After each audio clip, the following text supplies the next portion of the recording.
I'm currently sitting in the courtyard of ousted President Ben Ali's former primary school, and there are dozens of people already lined up to vote. Now, many of them have told me that they do have work today, which is why they're here so early. But generally, they're all excited, wanting to be early in with this historic vote. The first votes have been cast here. Very different, as you mentioned, from previous elections here. No longer is it pretty much a case of putting the red card of ousted President Ben Ali into a ballot box, but they have literally scores of parties to choose from, 63 different parties here in Sousse.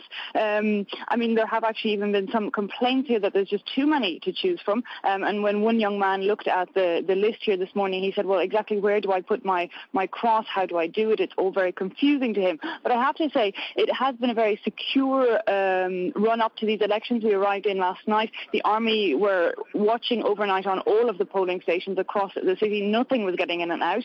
The ballot boxes are, for the first time ever, transparent to make sure that there is absolutely no fraud going to happen in these elections. And Eve, briefly, you're in Ben Ali's birthplace, as you mentioned. So are the issues for voters there perhaps a bit different to elsewhere in Tunisia?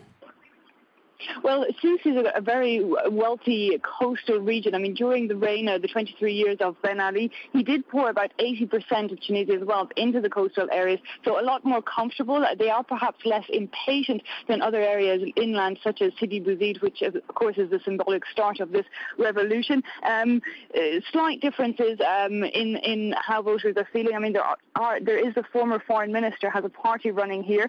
It's expected to do well. You know, that some former members of Ben Ali's government getting some attention here, still in this rich areas. It's, again, the highest number of voters in this circumscription. 2/3 of them have registered to vote, which that shows that they are definitely motivated and energetic. They've all been telling me as well that they do want to see change. I mean, they joined the revolution maybe later in the day than other cities, but they do want to see change, and they wanted to move very quickly now from the provisional government that they have to a real transitional one and to see action happen here in Tunisia.